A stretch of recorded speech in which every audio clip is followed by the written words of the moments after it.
blood on the snow had long since frozen, a trail of crimson drops leading from the overturned wagon 3 miles back, but Lydia Grant no longer felt the pain in her feet. 2 days of walking through the Nevada mountains in February 1875 had stripped away everything, but the animal needed to keep moving, to find shelter, to survive. Her wedding dress, once ivory silk imported from San Francisco, hung in tattered strips around her legs, the hem black with mud and ice. She had lost her shoes somewhere in the chaos when the bandits attacked, when they shot her father and the driver, when she ran into the tree line with bullets whipping past her ears. Now she stumbled forward through drifts that reached her knees, her breath coming in shallow gasps that burned her lungs. The sun hung low in the western sky, painting the snow gold and pink, beautiful and deadly. She knew when darkness fell she would die. Her feet had stopped hurting hours ago, which she understood meant something terrible, something final. The cold had moved up her legs, into her core, and her thoughts came slow and thick like honey. Through the haze of exhaustion she saw smoke, thin and gray against the darkening sky, rising from somewhere beyond the next ridge. Lydia forced her legs to move, dragging herself up the slope with hands that no longer worked properly, fingers curled into useless claws. She fell twice, face first into the snow, and each time it took longer to push herself back up. The smoke grew thicker. A cabin materialized through the trees, solid and real, with golden light spilling from a single window. She made it to the door and collapsed against it, her weight causing it to swing inward. She fell across the threshold onto a wooden floor, and the warmth of the room hit her like a physical blow. Somewhere far away, a man's voice called out in alarm. Heavy footsteps crossed the floor.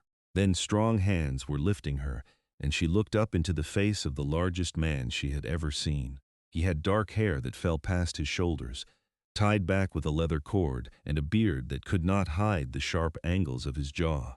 His eyes were the color of storm clouds, gray and intense, set in a face weathered by wind and sun. Shoulders that seemed too wide for any normal doorway, arms thick with muscle visible, even through his wool shirt. He lifted her as though she weighed nothing, carrying her toward the fireplace where flames danced and crackled. "What in God's name?" he muttered, his voice a deep rumble that seemed to vibrate through her bones. He set her down on a pile of furs near the hearth, then immediately began examining her. His hands moved over her arms, her legs, checking for injuries with the practiced efficiency of someone who had dealt with emergencies before. When he reached her feet, he went very still. "Christ," he breathed. He looked up at her face, and she saw something like fear flicker across his features. "How long have you been walking?" 2 days, Lydia whispered, her voice cracked, barely audible. "Maybe 3, I don't know anymore." He cursed again, then moved with sudden purpose. "Don't move. Don't try to warm your feet by the fire, you hear me? That'll make it worse." He stood and crossed to a cabinet, pulling out cloths and a tin basin. She watched through half-closed eyes as he went to the door and filled the basin with snow, then brought it back and set it beside her. His hands were enormous, scarred and calloused, but when he lifted her foot and placed it in the snow, his touch was extraordinarily gentle. The cold should have hurt, but Lydia felt nothing. She watched him pack snow around both her feet, his movements careful and deliberate. Then he grabbed more furs and wrapped them around her body, tucking them tight.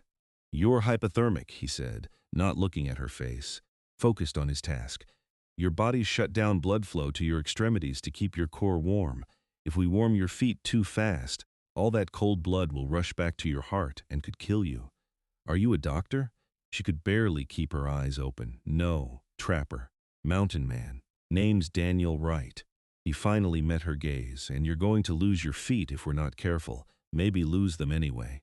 But we're going to try." The words should have terrified her, but Lydia felt only a distant acceptance. She had already lost everything else. Her father lay dead in the snow 3 miles back. Her fiancé waited in Gold Hill, expecting a bride who would never arrive. Her old life had ended the moment those bandits appeared on the road. What were feet compared to all of that? "Lydia," she said. "Lydia Grant." "Well, Miss Grant, you picked a hell of a way to go for a walk." Daniel stood and moved to the stove, where he ladled something from a pot into a tin cup. He came back and knelt beside her, sliding one massive arm behind her shoulders to prop her up. "Drink this, slow sips. It's just broth." but it'll help warm you from the inside." The liquid was warm and salty, and the most delicious thing she had ever tasted. She took small sips as instructed, feeling the heat spread through her chest. Daniel held her steady, and she became aware of how solid he was, like leaning against a warm boulder. Up close, she could see the individual strands of silver threaded through his dark hair, the fine lines at the corners of his eyes. He smelled like wood smoke and leather and pine, clean and masculine. "What happened to you?" he asked quietly. "Bandits." The word came out bitter. "We were traveling from Sacramento, my father and I. We were supposed to arrive in Gold Hill 3 days ago. They came out of nowhere, shot our driver first, then my father when he tried to fight. I ran. Just ran into the trees and kept running until I couldn't hear the gunshots anymore." Daniel's jaw tightened. "Your shoes?" "Lost them in the snow, maybe a mile from the wagon. I kept thinking I should go back for them, but I was afraid the bandits were still there, so I just kept walking." Lydia felt tears prick her eyes for the first time since the attack. "I should have stayed with my father. I should have tried to help him." "You'd be dead if you had." Daniel's voice was firm. "You did the right thing, the only thing you could do." He took the empty cup from her hands and set it aside, then checked the snow around her feet. "I'm going to start bringing them up to temperature now, very slowly. It's going to hurt, a lot, but that pain will mean blood is flowing, which means there's hope." He removed some of the snow and replaced it with cloth soaked in water that was barely above freezing. Then he sat beside her and began to massage her feet through the cloths, working the circulation back with patient, gentle movements. At first, Lydia felt nothing. Then a tingling began, faint and distant. Within minutes, the tingling became burning. Within an hour, it became agony. She bit down on a strip of leather Daniel had given her, tears streaming down her face as pain screamed through her feet and up her legs. He never stopped working, never slowed his methodical massage, gradually replacing the icy water with water that was slightly warmer, then warmer still. He talked to her through it, his deep voice cutting through the haze of pain. "I've been in these mountains 8 years now," he said, his big hands working steadily. "Came out west after the war. Couldn't stand being around people anymore, all that noise and crowding. Needed space, needed quiet. These mountains gave me that." He changed the water again. "I trap beaver mostly, some fox. Take the pelts down to Gold Hill twice a year to trade. Not much, but it's enough. And up here, nobody bothers me. Nobody asks questions." "Don't you get lonely?" Lydia gasped between waves of pain. "Sometimes." His hands stilled for a moment, then resumed their work. "But lonely is better than being in a crowd and feeling empty. Least up here, when I talk to myself, nobody thinks I'm crazy." The corner of his mouth twitched, almost a smile. The hours passed. Daniel never tired, never stopped his careful ministrations. He warmed water on the stove in a steady rotation, gradually bringing her feet back to life degree by careful degree. When full sensation finally returned, Lydia sobbed with relief that all her toes still moved, that the skin, though red and raw in places, remained intact. Daniel examined every inch of her feet with painstaking attention. "No frostbite," he finally announced, and the relief in his voice was unmistakable. "Or at least nothing serious. You'll have some blisters, some damaged skin, but you'll keep your feet. All 10 toes accounted for." He looked up at her, and his gray eyes were bright. "You're a damn miracle, Miss Grant. 2 days barefoot in February, and you're going to walk again. Because of you." Lydia reached out and touched his hand, her fingers small and pale against his weathered skin. "You saved my life." Daniel looked at her hand on his, then gently pulled away and stood. "I'll make you something to eat, real food, not just broth. You need to rest, build your strength back up." He moved to the stove, his movements efficient in the small space. "Tomorrow we'll figure out what comes next." Lydia watched him work, this stranger who had appeared when she had given up all hope. The cabin was small but well kept, everything in its place. Furs hung from the rafters, traps lined one wall, and shelves held supplies in neat rows. A single bed occupied the back corner, covered in thick blankets. Daniel's rifle rested by the door, within easy reach. It was the home of a man who lived alone and liked order, who took care of his possessions because he had to rely on them. He brought her a plate of venison stew and fresh bread, and she ate ravenously, surprised by her hunger. Daniel sat nearby, whittling a piece of wood, giving her space but staying close. When she finished, exhaustion crashed over her like a wave. "The bed," she mumbled, fighting to keep her eyes open. "That's for you." Daniel didn't look up from his whittling. "I'll sleep by the fire tonight. Need to keep it going anyway. Make sure you stay warm. I can't take your bed. You just walked barefoot through a blizzard for 2 days. You can take whatever I damn well give you." His voice was gruff but not unkind. He stood and came over, lifting her again with that effortless strength. He carried her to the bed and laid her down on the softest mattress she had ever felt, piled high with furs and blankets. "Sleep. Your body needs to heal." Lydia wanted to argue, wanted to thank him properly, wanted to do something other than simply accept his help. But sleep dragged her down before she could form the words, and she fell into darkness with the sound of Daniel moving quietly around the cabin, keeping watch while she rested.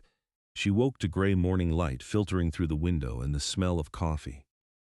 Every muscle in her body ached, and her feet throbbed with a dull, persistent pain, but she was alive, warm, safe. She pushed herself up on her elbows and looked around the cabin. Daniel sat at a rough wooden table, cleaning his rifle with methodical precision. He must have heard her move because he glanced over. "How are you feeling? Like I was trampled by a horse." Lydia pushed hair out of her face. "But alive, thanks to you." Daniel set down his rifle and came over with a cup of coffee. "Drink this. I'll check your feet. Then we need to talk about what happens now." The examination revealed that her feet, while tender and bruised, had survived their ordeal remarkably well. Daniel applied a salve that smelled of herbs and wrapped them in clean bandages with the same gentle care he had shown the night before. Then he sat back and fixed her with those storm-gray eyes. "You said you were heading to Gold Hill. You have people there?" Lydia hesitated. "I was supposed to marry a man named Gerald Hartman. He owns the dry goods store.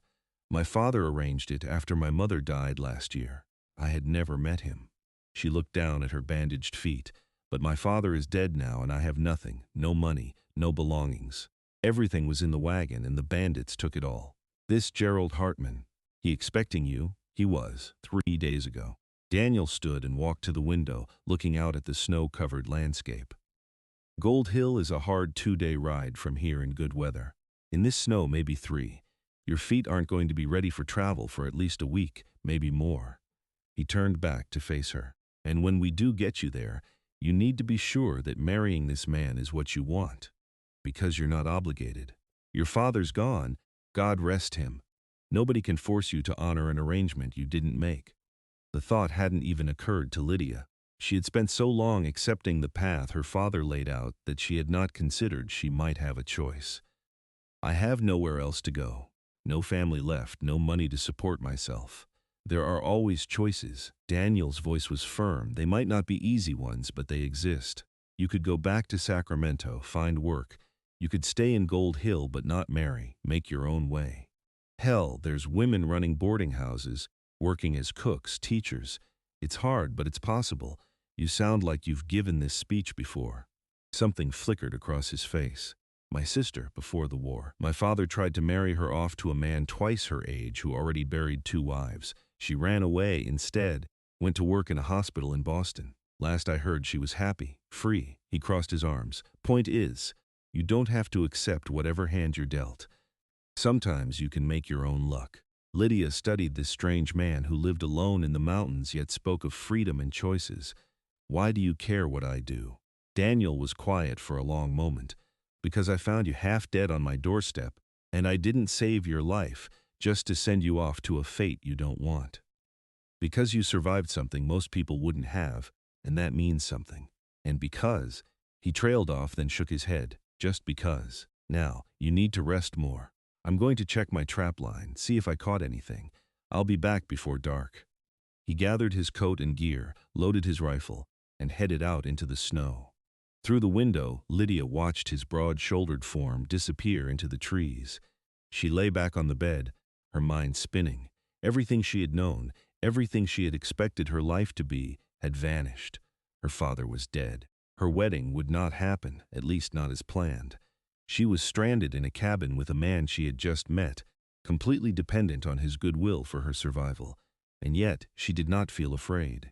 Daniel Wright might look like he could tear a bear apart with his bare hands, but his touch had been gentle, his care meticulous.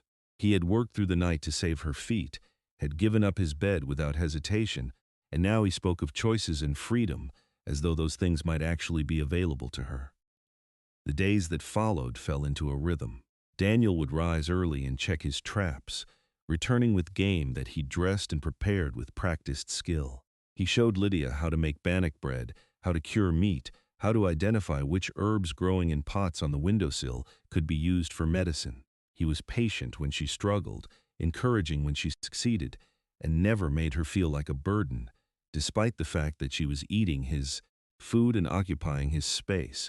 Her feet healed slowly each day. The pain lessened, the bruises faded, and strength returned. By the end of the first week, she could stand and walk around the cabin, though her steps were tentative.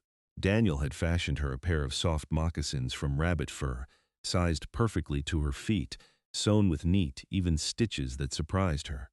"You sew?" she asked, turning the moccasins over in her hands. "Have to. Can't exactly run to the mercantile every time I need something fixed."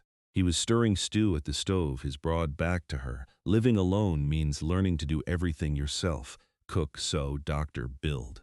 You become self-sufficient or you die.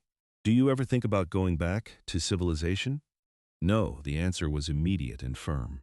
"I went to war when I was 18, spent 4 years watching boys my age die in mud and blood. Came home to find my parents dead of cholera, my sister gone, the farm sold off. There was nothing left of the life I remembered. So I headed west, kept going until I couldn't hear the sound of other people anymore. And I've never regretted it." Lydia came closer, leaning against the table. "But don't you miss it? Conversation, company, the sound of music in the evening?" Daniel turned to look at her, and his gray eyes were intense. "I have conversation now, right here. And you know what? It's the best I've had in 8 years. So maybe I didn't miss it as much as I thought I did." Something in his gaze made Lydia's breath catch. She had been watching him all week, noticing things she should not notice.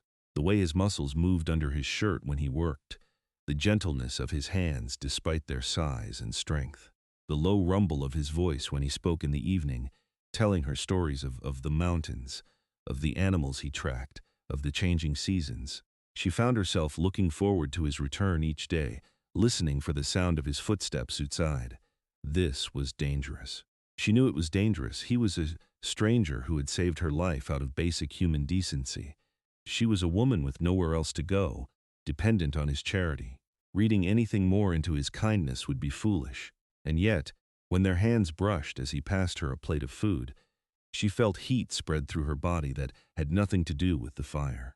The second week brought a thaw. The snow melted in great dripping sheets from the roof, and mud appeared in patches around the cabin. Daniel announced that her feet were healed enough for short walks, and he began taking her outside, supporting her weight as she relearned how to navigate uneven ground. They walked to the creek where he checked his fish traps, to the small clearing where he had set up a target for shooting practice, to the overlook that provided a breathtaking view of the valley below. "It's beautiful," Lydia breathed, staring at the expanse of mountains stretching to the horizon. "I've never seen anything like it. This is why I stay." Daniel stood beside her, his arms crossed. "Out here, everything makes sense. There's no politics, no lies, no people pretending to be something they're not. Just survival, just truth, and loneliness." He glanced at her. "I thought we covered that." "We did. But I'm here now and you're talking to me. And I think maybe you didn't realize how much you missed having another person around until you had one again." Lydia turned to face him fully. "I've been watching you, Daniel. You're different than you were that first night. You smile more. You talk more. You seem lighter. Maybe that's just you." His voice was quiet. "Maybe you're easy to talk to. Or maybe you've been hiding up here because it felt safer than risking getting hurt again. But hiding isn't living, it's just surviving." She reached out and touched his arm, feeling the solid muscle beneath his shirt. "You saved my life. Now maybe I can help save yours." Daniel looked at her hand on his arm, and something shifted in his expression. Without warning, he stepped closer, one big hand coming up to cup her cheek. His palm was rough with calluses, warm against her skin. "Lydia," he said, and his voice was rough with an emotion she could not name. "You don't know what you're saying. You've been through trauma. You're confused. I'm just the first person who showed you kindness. I'm not confused. She leaned into his touch, her heart pounding. I know exactly what I'm feeling, and it has nothing to do with gratitude. For a moment, she thought he might kiss her. His head dipped, his eyes darkening, but then he pulled back, dropping his hand and turning away. We should head back. You've been on your feet long enough. The rejection stung, but Lydia did not argue. She followed him back to the cabin in silence, wondering if she had ruined everything by speaking too freely. But that evening, as they sat by the fire, Daniel came and sat beside her instead of across the room. He did not say anything, just sat close enough that their shoulders touched. And when Lydia reached out and took his hand, he laced his fingers through hers and held on.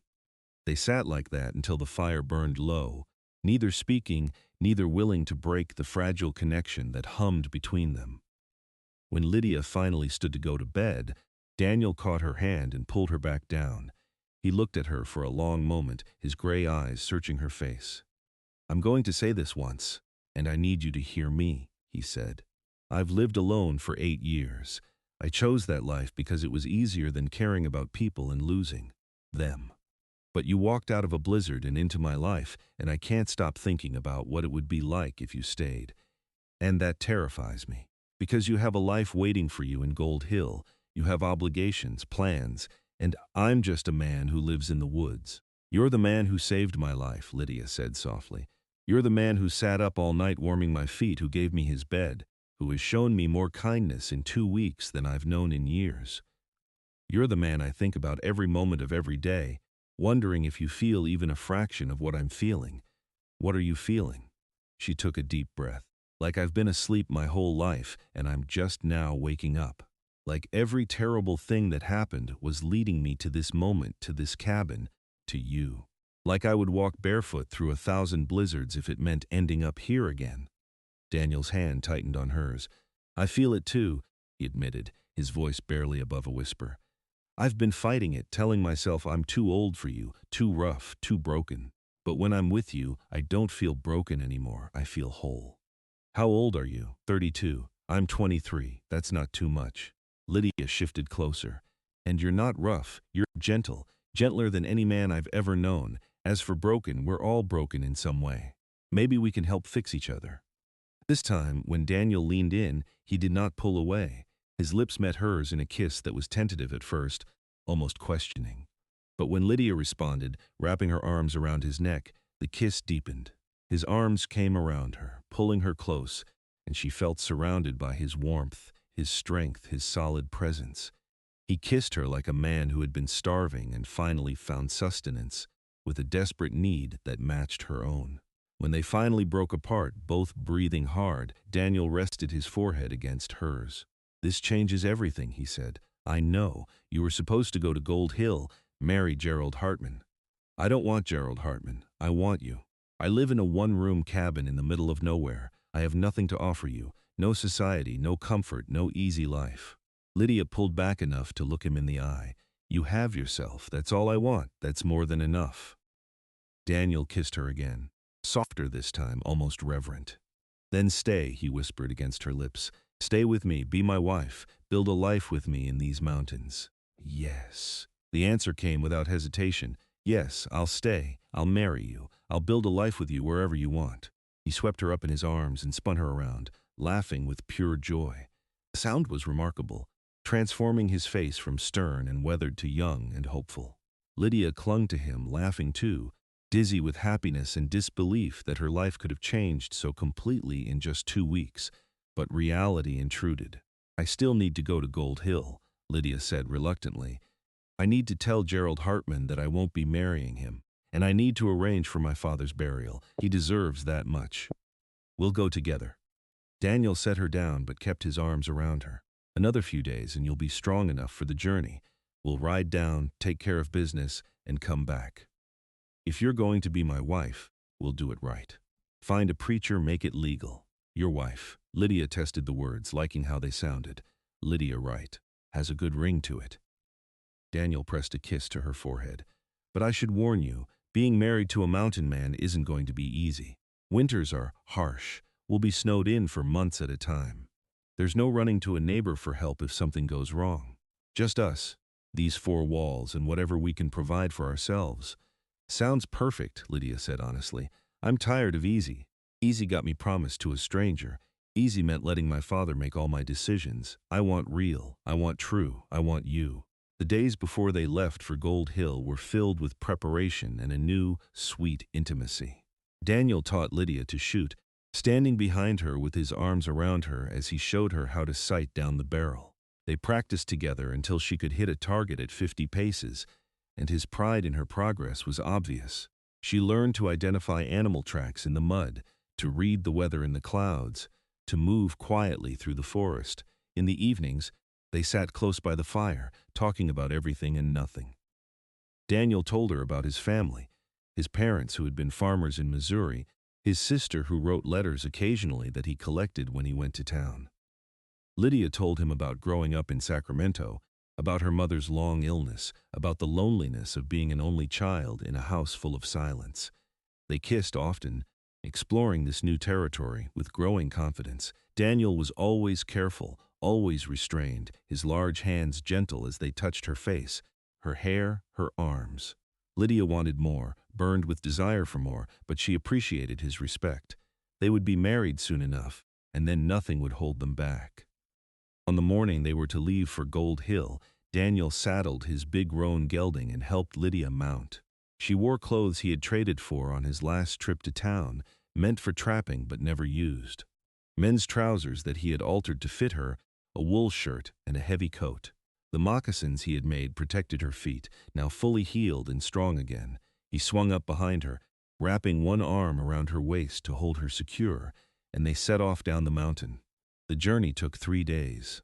They camped 2 nights under the stars, Daniel showing Lydia how to build a shelter from pine boughs, how to bank a fire so it would last through the night.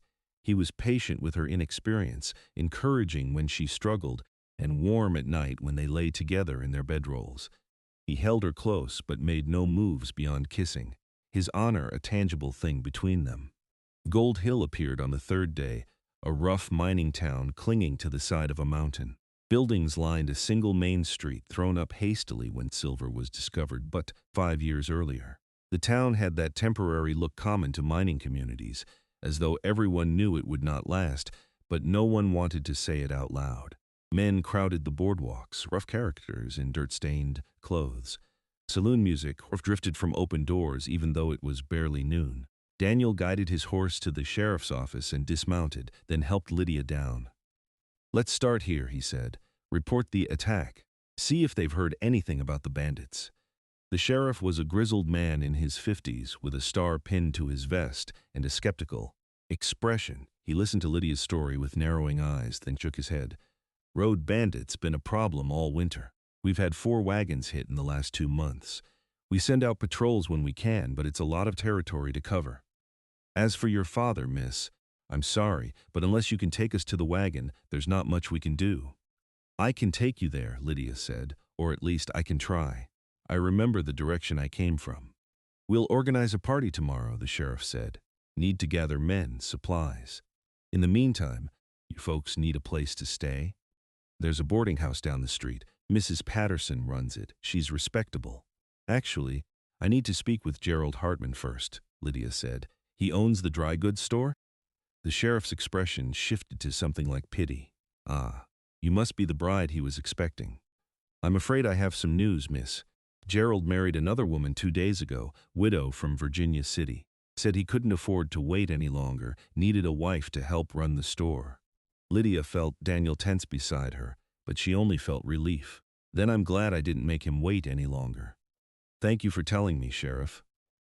They left the office and walked down the main street. Daniel was silent, his hand resting protectively on the small of Lydia's back. Finally, he said, "Are you all right?" "I'm fine. Better than fine. Now there's nothing holding me back from marrying you." She looked up at him and smiled. "Unless you've changed your mind? Not a chance." He steered her toward a small church at the end of the street. "Let's see if the preacher's available." Reverend Samuel Hutchins was a thin man with kind eyes who listened to their story without interruption. When Lydia finished explaining about the attack, her father's death and her rescue, he nodded slowly. "The Lord works in mysterious ways. To bring you together through such tragedy, there must be a purpose." He looked at Daniel. "You're the mountain man who lives up past Dogwood Creek? I've heard of you. They say you're honest. Keep to yourself. Don't cause trouble." "That's me," Daniel confirmed. "And you want to marry this young woman properly? Not just take her back to your cabin and live in sin?" "We want to do it right," Daniel said firmly. "Before God and man. Then I'll marry you. Today, if you'd like. We'll need witnesses, but I can round up a couple folks who owe me favors." An hour later, Lydia stood in the small church wearing a dress borrowed from the preacher's wife, holding a bouquet of dried flowers someone had produced from a cupboard. Daniel stood beside her in his cleanest clothes, his long hair combed back, his beard trimmed. He looked impossibly handsome, strong and solid and real. Two townspeople served as witnesses, strangers who smiled encouragingly as the ceremony began. Reverend Hutchins spoke about love and commitment, about the sacred bond of marriage, about the challenges they would face and the strength they would need. Then he asked them to make their vows. Daniel took both of Lydia's hands in his, dwarfing them with his size, and spoke in a voice that carried through the small church. "Lydia, I promise to protect you, provide for you, and honor you all the days of my life. I promise to be faithful, to be true, to be the man you deserve. I promise to love you through whatever comes, good or bad, easy or hard. You walked into my life through a blizzard, and you brought light with you. I'll spend the rest of my days making sure that light never dims." Tears streamed down Lydia's face as she responded. "Daniel, I promise to stand beside you, to be your partner, to build a life with you in the mountains you love. I promise to be strong when you need strength, gentle when you need comfort, and true in all things. You saved my life, but more than that, you gave me a reason to live. I'll love you until my last breath and beyond." Reverend Hutchins pronounced them husband and wife, and when Daniel kissed her, Lydia tasted forever in that moment.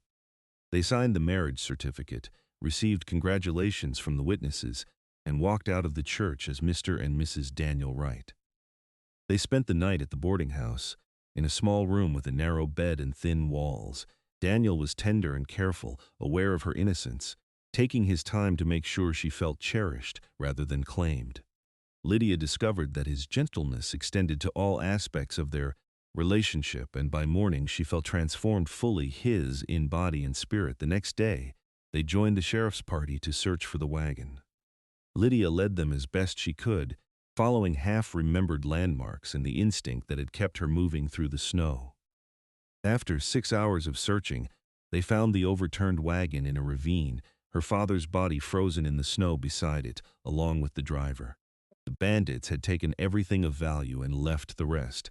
Daniel held Lydia while she wept, his arms strong and steady around her.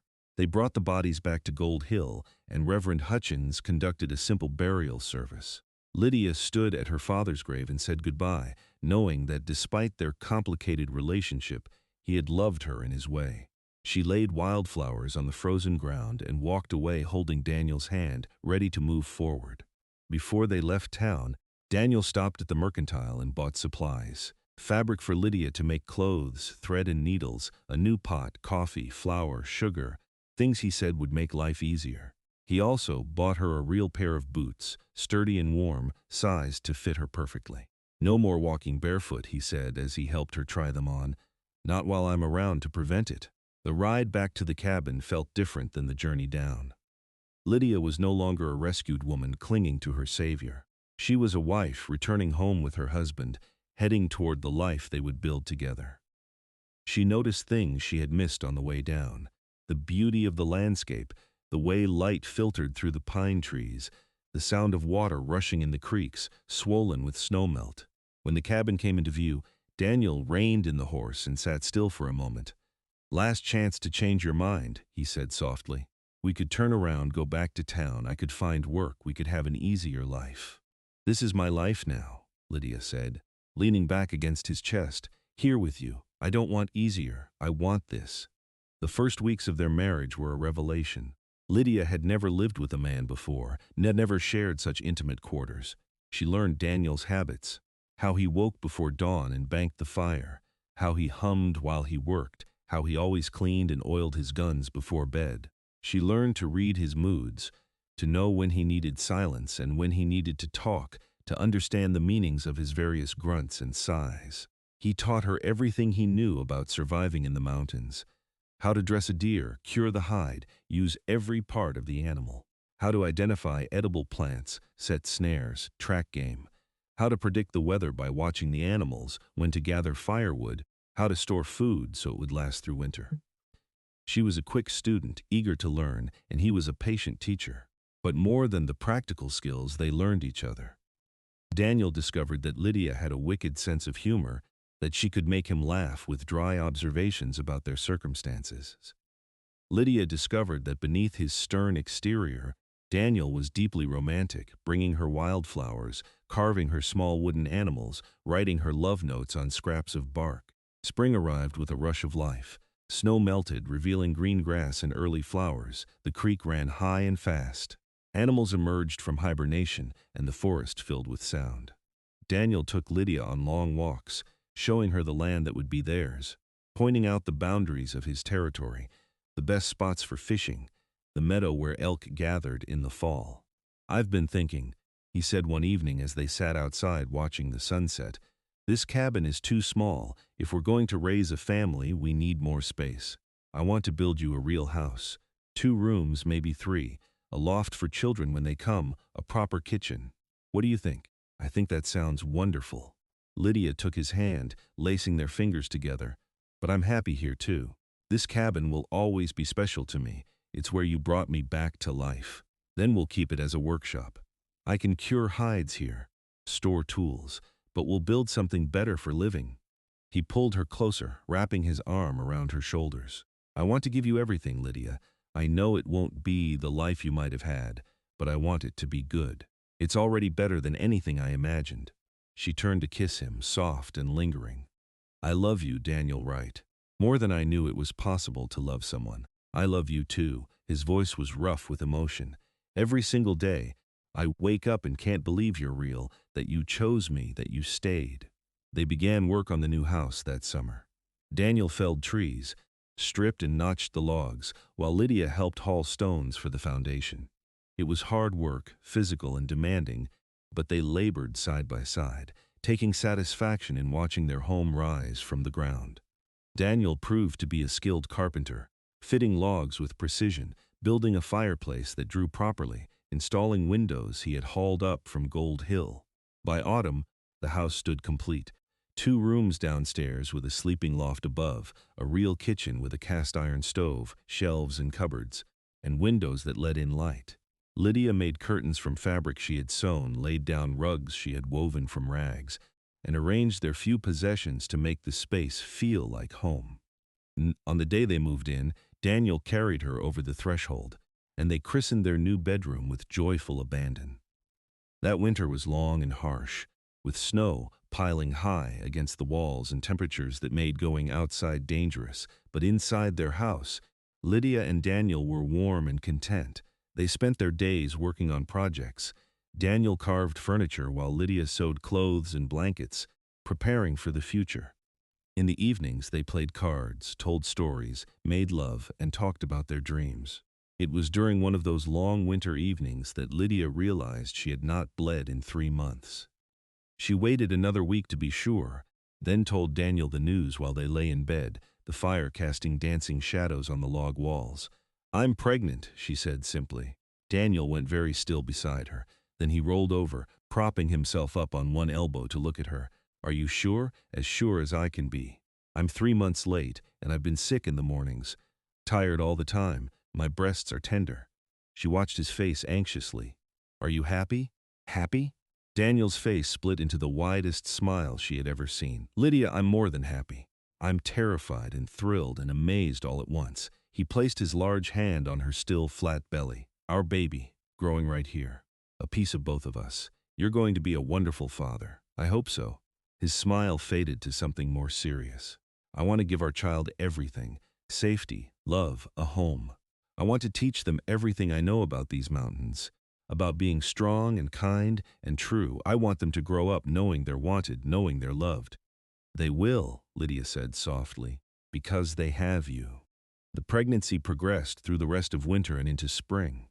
Daniel was absurdly protective, barely letting Lydia lift anything heavy, worrying constantly about her health. She tolerated his fussing with good humor, understanding it came from love and fear of losing her. When summer arrived, her belly had swollen round and prominent, and she moved with the careful waddle of a woman carrying precious cargo. Daniel made a cradle from smooth pine, sanding it until the wood felt like silk. Lydia sewed tiny clothes, blankets, diapers, preparing as best she could for the arrival of their child. They argued good-naturedly about names, unable to agree on anything until Daniel suggested they wait and see who the baby turned out to be. In August, on a hot afternoon when thunder rumbled in the distance, Lydia's pains began. Daniel rode immediately to fetch the midwife from Gold Hill, a native woman named Mary who had delivered half the babies in the county. She arrived within hours, calm and competent, and took charge of the situation while Daniel paced outside, radiating anxiety. The labor lasted through the night. Lydia had never experienced such pain, such exhaustion. But Mary was patient and encouraging, and when dawn broke, a baby's cry split the air. Daniel burst through the door at the sound, and Mary handed him a bundle wrapped in soft cloth. A son, she announced, healthy and strong, just like his father. Daniel looked down at the tiny face peeking from the blanket, and tears streamed down his weathered cheeks. "He's perfect," he whispered. "Lydia, look at him. He's perfect." She was exhausted, her hair plastered to her head with sweat, but Lydia had never felt such joy. Daniel brought the baby to her, and she cradled him against her chest, marveling at the tiny fingers, the rosebud mouth, the dark fuzz of hair. "What should we call him?" "Thomas," Daniel said immediately. "After my father. Thomas Wright." "Thomas Wright." Lydia tested the name and nodded. "It's perfect. Hello, Thomas. Welcome to the world." Daniel stayed by her side for days, caring for both mother and baby with gentle devotion. He changed diapers without complaint, walked the floor when Thomas cried, brought Lydia food and water and anything else she needed. He was utterly smitten with his son, spending hours just watching him sleep, marveling at each tiny movement. As Thomas grew, he revealed himself to be a happy baby with his father's gray eyes and his mother's smile. Lydia settled into motherhood with surprising ease, discovering reserves of patience and love she had not known she possessed. Daniel was a natural father, playful and affectionate, teaching Thomas to recognize animal calls before he could even talk. The years passed in a rhythm of seasons and growth. They added on to the house, building more rooms as their family expanded. 2 years after Thomas came a daughter they named Sarah, who had Lydia's dark hair and Daniel's stubborn streak. 3 years later, another son, James, who was quiet and thoughtful. Their house rang with laughter and noise, so different from Daniel's years of solitude, so much better than anything either of them had imagined. Daniel taught all the children to ride, shoot, trap, and track. Lydia taught them to read, write, do arithmetic, and appreciate the beauty around them. They raised their family with love and laughter, creating a home filled with warmth despite their isolation. But they were not completely isolated. Twice a year, Daniel took the family down to Gold Hill to trade furs and stock up on supplies. The children loved these trips, treating them as grand adventures. They would stay at the boarding house, attend church on Sunday, and let the children play with town kids. But they were always eager to return to the mountains, to their true home. When Thomas was 8, Lydia received a letter forwarded through the Gold Hill Mercantile. It was from Daniel's sister in Boston, whom he had not seen in 15 years. She wrote that she had married a doctor, had 3 children of her own, and wanted to reconnect with her brother. Daniel sat with the letter for a long time, reading it over and over. "You should write back," Lydia encouraged. "She's your family." "You're my family," Daniel said. "You and the children. That's all I need, and she can be family too. Write to her, Daniel. Tell her about your life, about us. Let her know you're happy." Daniel did write back, and a correspondence began that would last the rest of their lives. Letters traveled back and forth several times a year, full of news and stories, photos and drawings. The children loved hearing about their cousins in Boston, about the big city and the ocean, but none of them ever expressed interest in leaving the mountains. This was their home, and they were content. As the children grew older, they began taking on more responsibility. Thomas helped Daniel with the trap lines, learning the business that would one day be his. Sarah proved to have a gift with animals, raising chickens and goats, even training a young wolf cub Daniel brought home orphaned. James discovered a talent for carpentry and began helping his father with repairs and improvements. Lydia watched her children grow, with pride and occasional sadness, knowing they would eventually leave to make their own lives. But she also took comfort in the knowledge that they were strong, capable, and good-hearted, ready to face whatever the world threw at them. On a cold November evening, when Lydia was 43 and Daniel 52, they sat together on the porch they had added to the house years earlier. The children were inside, Thomas, now 20, and courting a girl from Gold Hill, Sarah, 17, and talking about becoming a veterinarian, James, 15, and building furniture that sold well in town. Their hair had begun to gray, their faces lined with age and laughter, but they still held hands like newlyweds. "Do you ever regret it?" Daniel asked quietly. "The life you might have had in town, with servants and society and comfort?" Lydia laughed. "Are you serious?" "Daniel, I walked barefoot through snow for 2 days to find you.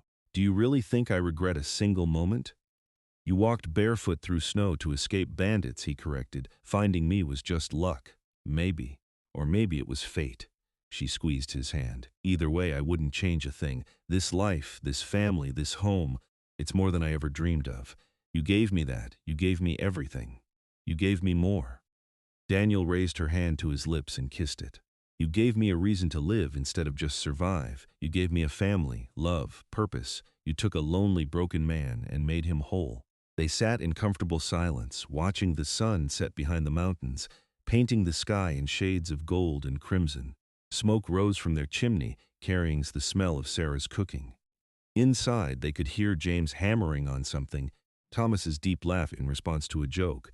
This was their legacy, a family built on love, surviving in the wilderness not just through skill and strength, but through dedication to each other. Years continued to pass. Thomas married his sweetheart and built a cabin a mile from his parents' house, close enough for help but far enough for independence. Sarah went to school in Carson City to study animal medicine, then returned to open a practice in Gold Hill while living at home. James married a widow with 2 children and took over the carpentry business Daniel had started. Lydia and Daniel became grandparents, then great-grandparents. They watched their family tree spread and grow, putting down roots in the Nevada mountains. Daniel taught his grandsons to trap and track, passing down the knowledge he had accumulated over a lifetime. Lydia taught her granddaughters to be strong and independent, to make their own choices, to accept less than they deserved. On a spring morning when Lydia was 65, she woke to find Daniel watching her with that same intense gaze he had worn the day he found her half frozen on his doorstep. His hair was white now, his face deeply lined, but his gray eyes were as clear and sharp as ever. "What?" she asked, smiling at him. "I'm just remembering," he said softly, "that first night when I thought you might not make it, when I spent hours warming your feet, terrified I would lose you before I even knew you. And now here we are, 40 years later, and you're still the most beautiful thing I've ever seen." "You're a sentimental old man," Lydia teased, but her eyes were wet with tears. "I'm a lucky old man." He pulled her close, and she nestled against his chest, listening to the steady beat of his heart. "Every day with you has been a gift. Every single one." They lay together in the early morning light, holding each other, grateful for the years they had shared and the time they had left. Outside, the mountains stretched eternal and beautiful, witness to their love story, keeper of their memories. Daniel lived to be 78, strong and sharp until a fever took him quickly one winter. Lydia held his hand as he slipped away, whispering her love, reminding him of their journey together. His last words were her name, spoken with the same reverence he had always given it. She scattered his ashes in the meadow where he had proposed, where they had walked countless times over the years.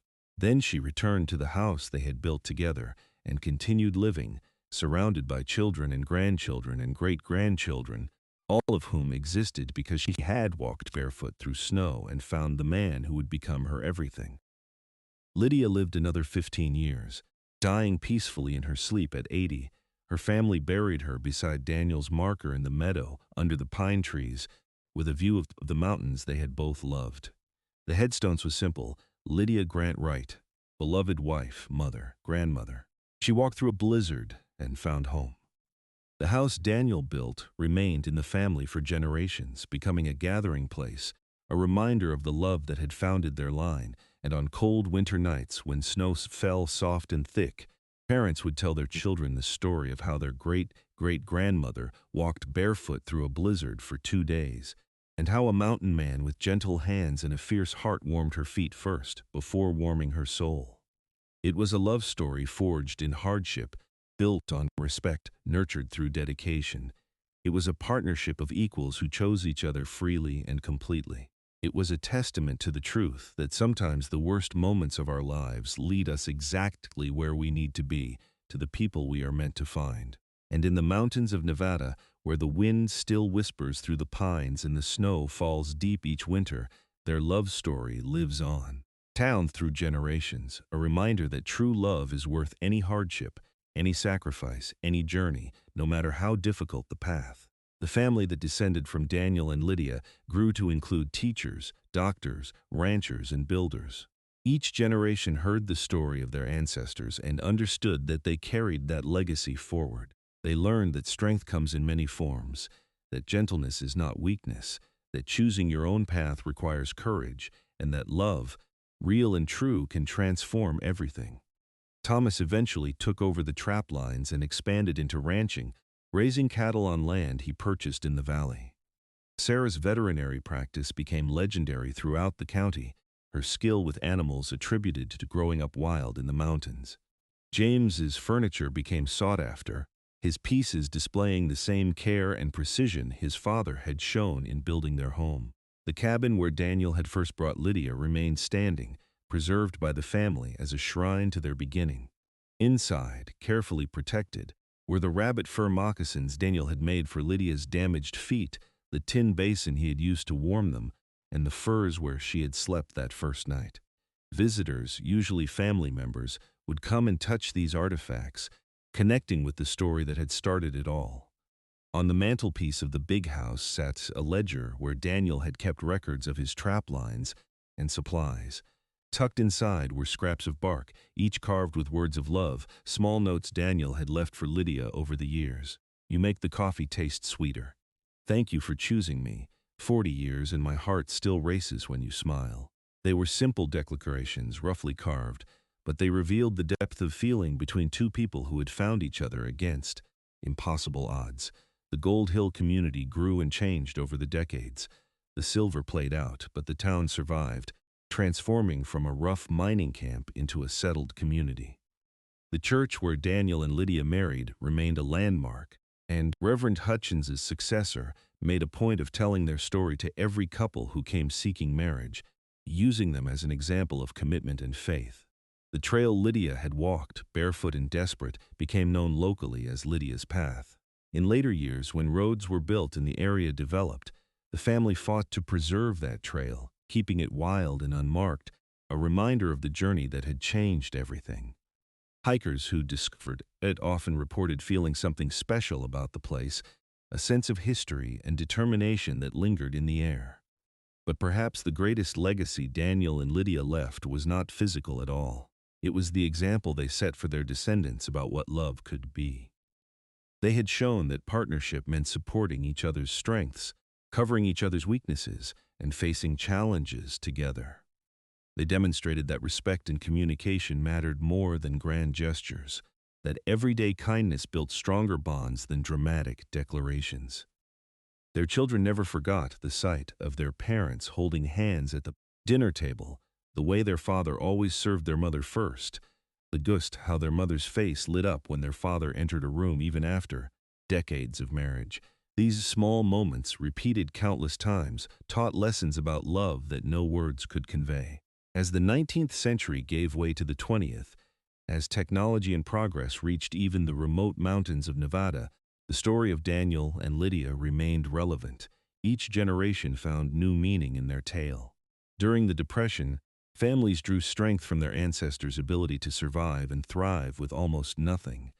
During the wars, the story of Daniel's trauma and healing gave hope to returning soldiers. In times of social change, Lydia's choice to forge her own path inspired women seeking independence. The meadow where Daniel's ashes were scattered became a family gathering place. Every summer, descendants would come from all over the country for a reunion, camping in tents, cooking over open fires, living simply for a few days. They would hike Lydia's path, visit the original cabin, and sit in the meadow while the oldest members of the family retold the story for the youngest generation. And always the story began the same way. She walked barefoot through snow for 2 days, certain she would die. But a mountain man found her and warmed her feet first, before anything else, showing her that she mattered, that her pain mattered, that she was worth saving. And from that moment of compassion, a great love was born. The children would listen, wide-eyed, imagining the cold and fear, the relief of rescue, the growing warmth of affection. They would ask questions about details, wanting to understand every moment, and the elders would answer patiently, keeping the story alive, ensuring it passed undiluted to the next generation. In this way, Daniel and Lydia achieved a kind of immortality. Their bodies returned to the earth they loved, but their spirits lived on in every descendant who chose love over fear, who helped a stranger in need, who built something lasting with their own 2 hands, who remained faithful through hardship, who found beauty in wild places. The house Daniel built stood for over a century before time and weather finally claimed it. But before it fell, the family carefully documented every detail, took photographs, measured and recorded. They saved the hand-carved door frame, the stone fireplace, the window glass Daniel had hauled up the mountain. These pieces were distributed among family members, tangible connections to the foundation of their line. A new structure was built on the same site, using modern materials but designed to echo the original. It became a family retreat, a place where stressed city dwellers could come to reconnect with simpler times, to remember where they came from, to find peace in the mountains that had sheltered their ancestors. And on the wall of this new building hung a painting, commissioned by Thomas in his old age. It showed a small cabin in winter, snow piled high, a smoke rising from the chimney. In the foreground, barely visible through falling snow, was the figure of a woman in a tattered dress, feet bare, arms wrapped around herself. And in the doorway of the cabin stood a large man, silhouetted by firelight, reaching out to help her inside. Beneath the painting was a simple plaque, February 1875. 2 strangers became one family. Love began with compassion.